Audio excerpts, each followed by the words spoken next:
Good evening, I think. Um, Today I was thinking about how about if we're going to read all of the characters, their backstories. And yes, you can. If you want to do that by yourself. If you think by yourself, like, I don't want to listen to this crap, you can turn this off. Uh, um, but if you think by yourself, like, oh, I want to listen to it, except to, like, if you want to listen to it, except to listen to, then read it by yourself. You can listen to it now. Uh, these are all the killer backstories for from the characters I have. Uh, so yeah, let's begin. Let's begin. This is the Trapper, the backstory. Evan Macmillan idolized his father. It wasn't just that he was there. Oh, wait, wait. It wasn't just that he was heir to a great fortune. It was the way he ran the estate. Raised under his firm hands, Evan had taken to running from the workforce with an iron fist. Production has always high, and the Macmillan estate prospered under father and son as Archie Macmillan's mental health slowly degenerated. Evan protected him from Herd, who wanted a piece of the fortune. No matter what his father asked of him, Evan would do. When Archie Macmillan finally snapped, Evan became his enforcer in what would become known as the worst mass murder in modern history. They never proved that Evan led to 100 men into those dark tunnels before detonating the explosives and sealing them from their fate. The tale of Macmillan Estate is a tale of wealth and power gone very wrong. How many victims fell to the hands of father and son is unknown. No record was ever made of what became of Evan Macmillan. His father is another unsolved puzzle, found in the basement of his own warehouse, dead and abandoned. Ooh, jeez. So, for what I um, catched up is um, Evan Macmillan was idolized by his father. He worked together, and the business got shut down, and he was transformed into a mass murderer. Is that what it means? I don't know. Let's go for the next one. Character info: the Wrath. Philip Ojomo came to his country without anything other than hope for a new beginning. He was happy as he got offered a job at Auto Heaven Wreckers, a small scrapyard where bribed cops turned a blink eye on the somewhat shady business that took place. Ojomo didn't care. He had seen criminal activity up close in his homeland, and as long as he didn't get involved, he let things be. He just fixed cars and handled the crusher. Sometimes he did really well. A car went in, a small metallic cube came out. It was not until one gloomy day that he, just by accident, saw some blood coming from one of the uncrushed cars. As he opened the trunk, he found a young man gagged with tied hands and panic-filled eyes. Ojomo freed the man, who managed to run 10 feet before Ojomo's boss stopped him and slit his throat. As Ojomo demanded answers, he was explained that he has been nothing more than a simple executioner, as more or less every car had a soul in them. This was a service The scrapyard provided to certain clients. Ojomo snapped and went ballistic. He threw his boss in the crusher and let it slowly compress. As the head stuck out, Ojomo grabbed it and pulled head and spine out of the body. Then he left and was never seen again. Ooh, I got fucking goosebumps, bruh. Jeez. Tschüss. His speed is really fast though. Nice. Okay. The hillbilly backstory.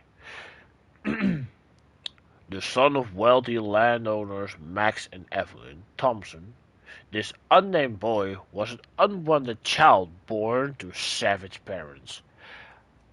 Hideously disfigured, he was shut away from society. So ashamed they were they were of their son. Oh, so ashamed they were of their son.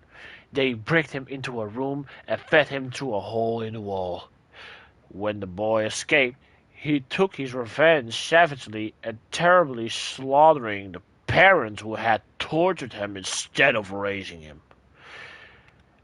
After the deed was done, he continued to live his life at the farm, taking out the deranged violence on the animals that were allowed to run free. As he finally broke free from his shackless, wait, what? As he finally broke free from his shackles, he ran through the cornfield, chasing and slaughtering whatever he could find. But they never found the bodies of Max and Evelyn. But they did find tortured and disemboweled animals all over the farm. Cold Wind Farm was quickly settled, and the land split up and sold off. There was never a buyer of the farmhouse. Perhaps because of that sound of a chainsaw you could hear throughout those hot summer nights. Tjus! Ik krijg weer kippenvel. Holy shit. Dit is best wel dik, though. Ja. Volgende. Dit is de nurse. Oh, deze heeft maar één korte verhaal. Oké, dat is mooi om te weten. Backstory. Sally Smithson came to town with dreams of a children's feet and laughter in a wooden home built by her husband Andrew. And one day Andrew Foreman had to pay Sally a visit, forever changing her life with no other options. Sally had to find a way, but the only employment she could get was at the Crothers Pren Asylum. She started at the bottom, doing the hard night shift. Over the years, her mind was reached its limits. Decades of seeing horrid things that violate the eyes. Finally, he could not take it anymore. She could not take it anymore. And concept of purification emerged inside her. As the morning staff arrived one day in September, they found they found over 50 patients dead in their beds, and 4 staff members also dead. Only Sally had to survive the night, but the mind was gone, rocking back and forth non-stop. They got they got her into an ambulance, but that ambulance never reached the hospital. It was found crashed in a nearby wood. All the staff dead, and Sally nowhere to be found. Okay, the kippenvels, the goosebumps are less. Damn. Ooh, Lisa Sherwood. Lisa Sherwood grew up in a quiet town. The people of the village were kind, and the elders helped settle their disputes and keep the old traditions alive. Lisa was particularly fond of the charms they taught her so draw for safety. What? Fond of the charms they taught her to draw for safety and good fortune. One night, as she was walking home through the woods, A terrible storm struck without warning. A terrible storm struck without warning. In the slick, wet darkness, she lost her footing and struck her head. Slipping in and out of the consciousness, she watched dark shapes approach between the trees. Soon they were close enough for her to make out their evil, hungry grins. Even wat drinken hoor. Even wat drinken. I need to take a drink. I need to take a drink. I gotta dry mouth about this, bro. Jeez. Tschüss.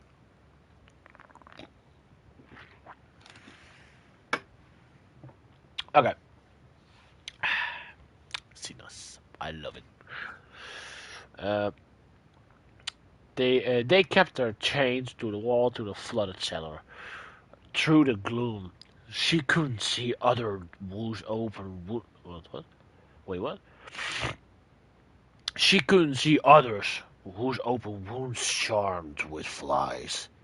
They did not survive long once the cannibal began carving bites from their bodies with their rusted blades. But somehow, Lisa persisted. Starved and wait, what? Mutilated? Mutilated. Sorry. Starved and mutilated, their gaunt arms became loose in their shackles. She pulled, and the metal tore through skin and muscle until she was free. Her flesh oozed viscous, yellow pus, and bones were visible beneath generous wounds. She could go no further. Delirious, she thought of home. She thought of the elders. She traced the symbols they had taught her. A dark hunger stirred inside her. It yearned for blood. She chose Flanagan's. The police search eventually brought them. The police search eventually brought them to the old house in the swamp. Its inhabitants had been dismembered and devoured. The elder charms were scrawled in blood on the floor. Lisa's body was never found. Ooh. Yeah, yes. Let's take a zip of my Sinas, my Fanta.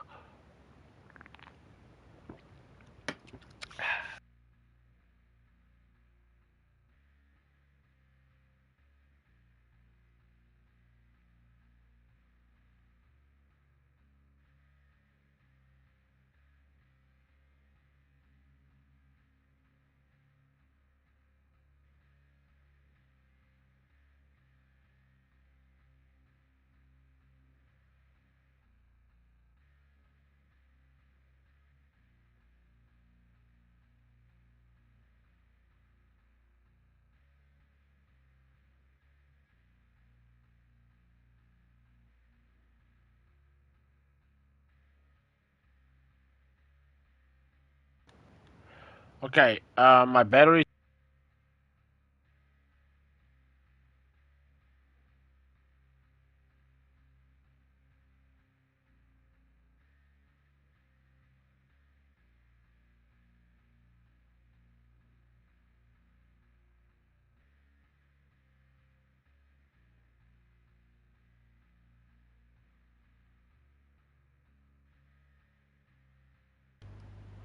Okay, we're back. Sorry, my controller died. The character info of the Doctor backstory, showing exceptional attitude in psychologically Herman. Showing exceptional attitude in psychologically Herman was handpicked for special training in an advanced neuroscience program located in a secret blank site facility in Illinois. Do I say it right? Illinois? I'm gonna say Illinois. Il, Illinois. Illinois. Jeez, I cannot speak it out. That location. Known as the Larry Memorial Institute, really a front of the CIA. This is where Herman with Dr. Otto Stemper were under his guidance.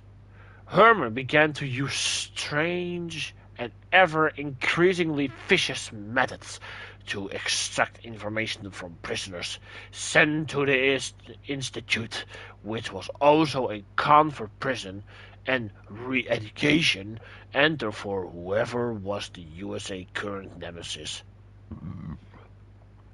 His liberal use of violence, electroshock therapy, revealed dramatically results as several threats to national security were uncovered. Over the years, Herman became known as the Doctor, and no one ever questioned if he had even held a medical certificate or even what happened to the prisoners after they had given their information. It was only after the Larry Memorial Institute went silent for a week that the true horror was finally discovered. The personal patient and prisoners were all found dead with all types of head trauma. All personal and prisoners' bodies were accounted for, including Dr. Otto Stemper's, but no sign of Herman, the Dr. Carter. Oei, who's apping me? Get out of my face. Yeah, let's go. Next one. Okay.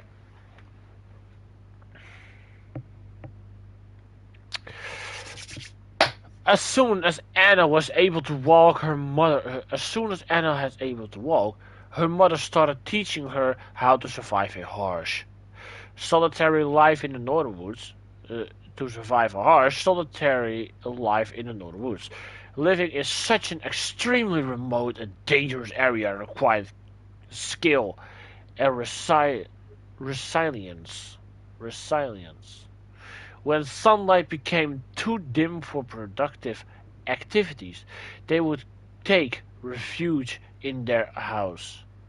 A sturdy old cabin constructed for resist the tough. Wait.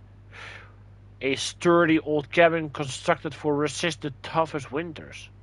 Close to the heart's warmth, Anna would rest in her mother's arms, surrounded by the few wooden toys and masks he had crafted for her, drifting off to sleep with stories and lullabies. She dreamed happy dreams, ignorant of the events that would soon change everything. Okay, let's go down. Let's get down. Let's get down to business. Okay. Anna and her mother were talking a great elk through the woods. They knew it was dangerous prey, but it had been particularly difficult winter, and they were almost out of food. The specter of starvation frightened them more than any forest creature. Without warning, the elk reared below and charged at Anna. She was paralyzed with fear as the whole world seemed to shake under the immense beats pounding hoofs. Jesus. The elk was close enough for Anna to see the murderous fury in its eyes when her mother threw herself in its bad axe in hands.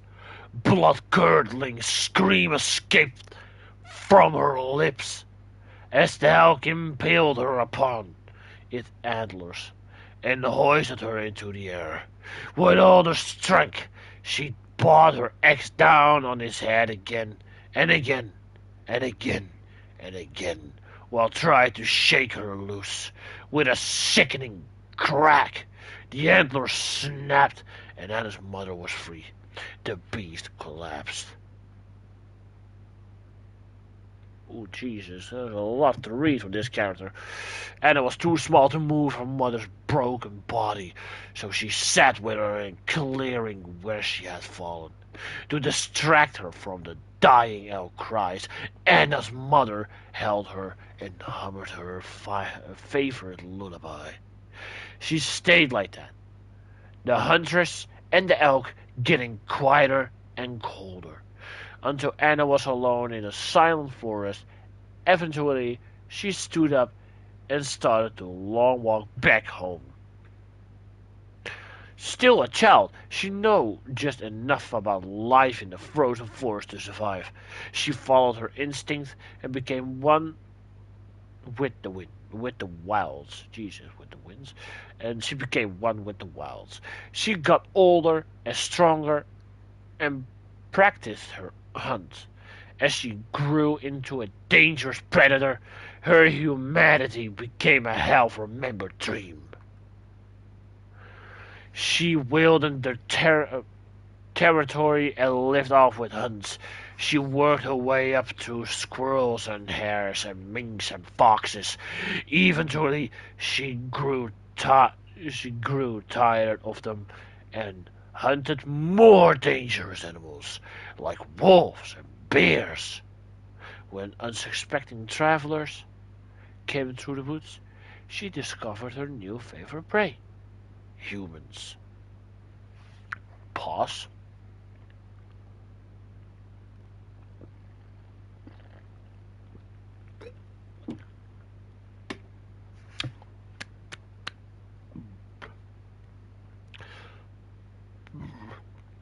Unlucky souls who steps. Wait, hold on.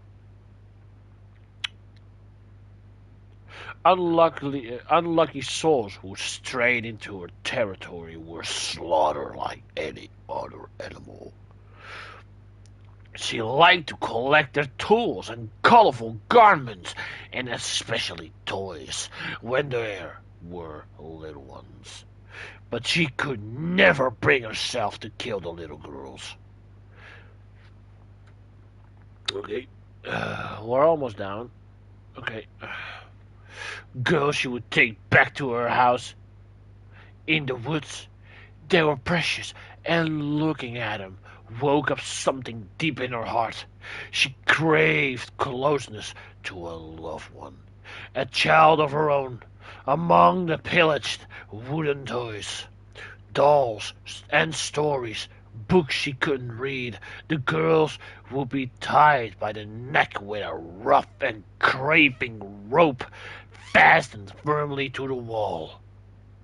She couldn't let them wander off, or they would surely die outside. Okay, this is the last one. Every time the girl would waste away and die of cold, starvation, or sickness, every time it plunged Anna deeper into pain and sorrow and madness. She was compelled to try again and started raiding the nearest village of slaughter families and kidnapped their daughters. She wore one of the animal masks her mother crafted for her so many years earlier to try to calm the frightened children. Villagers spread the legend of the half-beast lurking in the red forest, the huntress who killed men and ate little girls. War eventually came to the forest. German soldiers began to pass through, one on the march to attack the collapsing Russian Empire during these dark times. There were no more travelers. The villagers had abandoned their homes, and no more little ones to, the, to, to be found. Only soldiers. Many of them were found with violent axe wounds. Whole group disappeared mysteriously. Once the war was over, the rumors of the hunters disappeared with enforced by the red forest. With the red forest. Oh, oh man, that was a long one. Jeez, bro.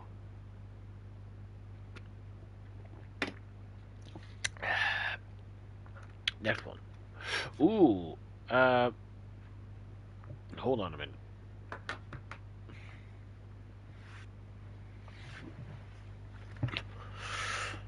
I need to connect my charger from my controller on the PS5 on the different side of it because it's on the wrong side right now.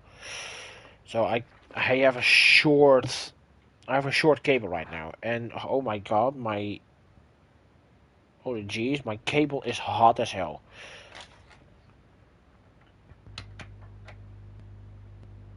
Okay, we're back. I put the charger in there. Now we can go read further. So let's fucking go. Michael Myers, aka The Shape. Some humans are simply bad seeds. Seeds infused with a distilled and pure form of evil. Michael Myers is one of those seeds. He had no issues with causing the pain of others. Instead, it was exactly what he sought. But even life can be taught on those with minds filled with terror. The difference is just how one goes about to solve those problems. For Michael, he had to kill to find some inner peace.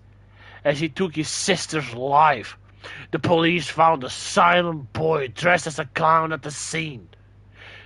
Then, when one stumbles upon the growing fire, one does not pour gasoline on it. But this was an action taken by the officials that had no idea how it would shape this demon in the boy's body. Sending Michael to a mental institution was a feeble attempt to save the child. Unsuccessful therapy and nightly screams just made him even more introvert and deranged. People hoped that Michael Myers would end up a parenthesis, soon to be forgotten and buried, a failure that soon were to be rot away. But then he escaped. Oh, Jesus Christ, I'm getting chills over here.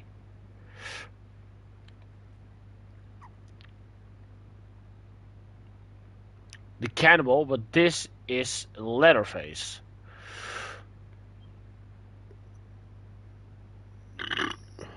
Oh, excuse me.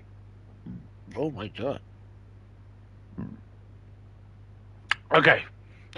Whenever killers perform their heinous acts by the compulsions of their diseased minds, or if they are forced into them by external pressures, has long been a matter of debate.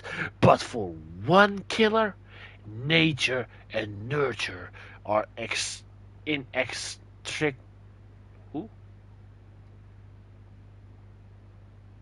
inextricably linked. I try to uh, pronounce them good, so sorry if I don't do that, so you know it.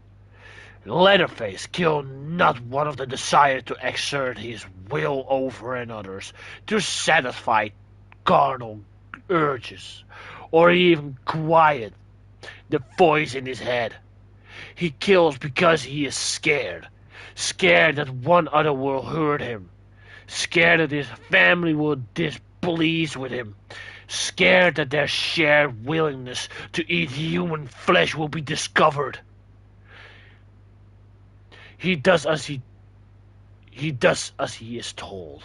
His family loves him, and it is all that matters. Outsiders are all treat, and treats need to be dealt with. Oh, threats. Sorry, threats. I said wrong. Hold on a minute. Outsiders are a threat, and threats need to be dealt with. Huh.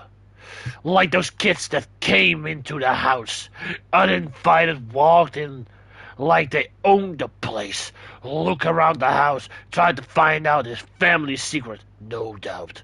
But Leatherface dealt with him, protected his family, just as he'd been taught. He is not just protector, He has many roles, and each role had his own face. He serves dinner, cares for the family, dressed well when they eat. His grandpa and ma used to care for them, to care for them all. Jesus, my voice, bro.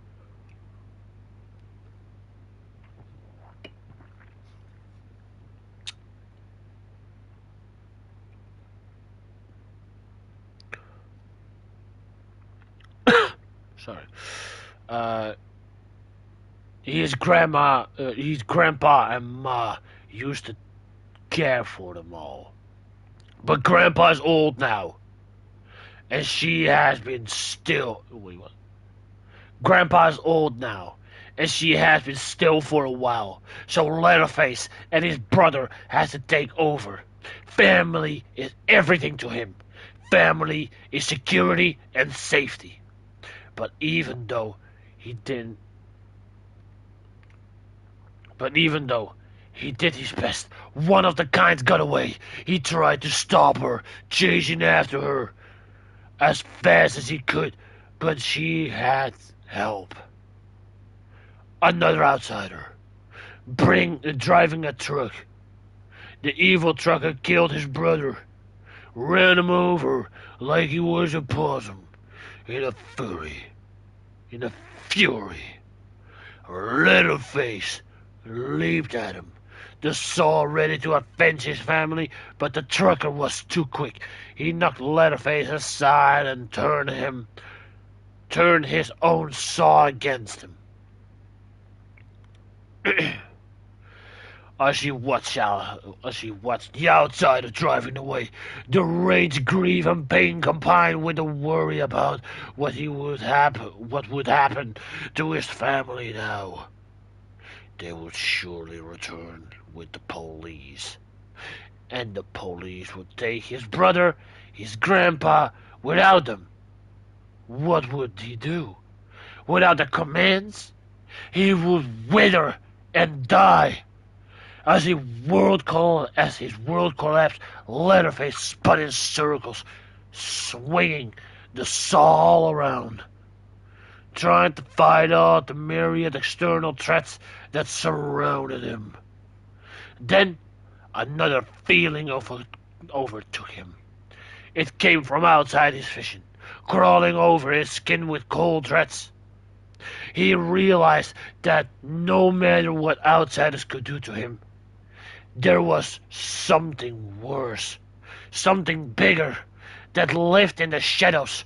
He was filled with a terror unlike any he had ever felt before. But it was almost comforting, like the fear he felt with his family, the fear of disappointing them. He was brought to a place that was familiar but unknowable, and he instinctively knew what he had to do, so couldn't fail it. The way he had his family outside would come, but he would use his skills to overcome any threats. There would be screaming, but he would make the world quiet again, until only sounds remaining was the blast howl of the saw. Let the outsiders come. Jeez, bro. They tried to do it, they tried to make it a fucking creepy, do they? Jesus, bro. Oh, oh yeah, you need to read a lot for Freddy. Jesus.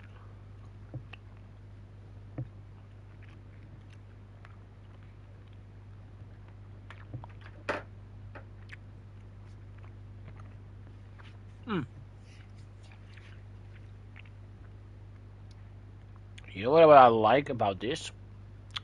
You can know how they started all this murdering. It's really funny.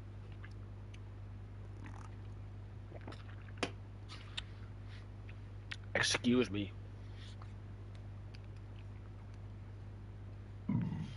Jesus. Okay. Okay, there we go again. Even while he lived, Freddy Krueger was a creature of the nightmare for those who truly knew him. Hiding behind a mask of warmth and friendliness, Freddy's actual Jesus, temperament was known only to his victims when those victims were finally heard. The parents of Springwood tracked Freddy down and took the law into their own hands. They thought fire had rid of them of a monster that night. That their children were finally safe, but evil, as strong as it has a way to surviving. Okay. Years passed, the horror was buried, the victims mercifully forgot. Then, somehow, Freddy returned, and dream became nightmare once again. Oh my god, my fucking voice, bro.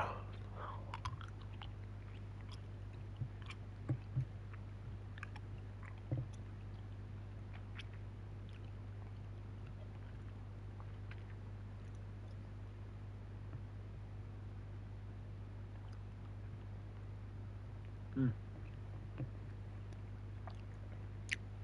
Sorry, I'm eating a little bit of candy because it feels like a, it makes my throat better. It feels a little bit better. Sorry.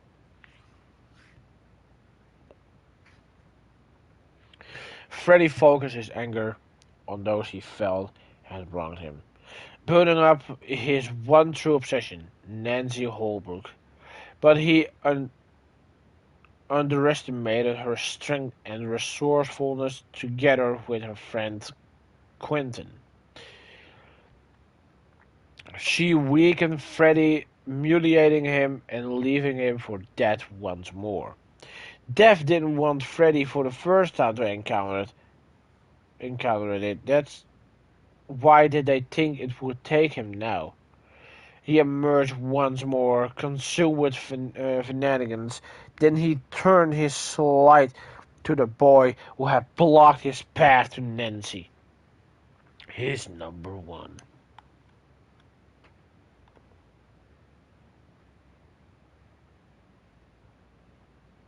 Uh,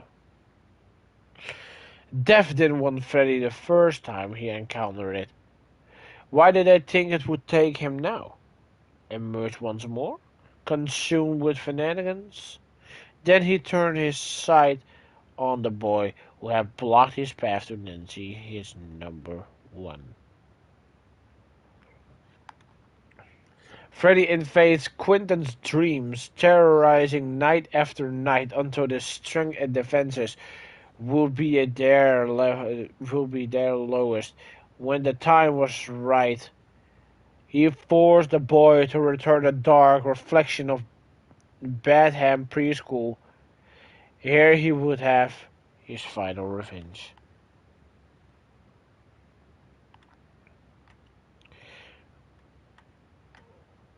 Freddy stalked the boy through the school halls. He took his time, savoring every moment of the hunt. This was what he enjoyed the most. The smell of their sweat in the air, the raged gasp of their terrified breath. They were they were his to play with. Oh no, you know what? Fuck that, bro. Fuck this shit, bro.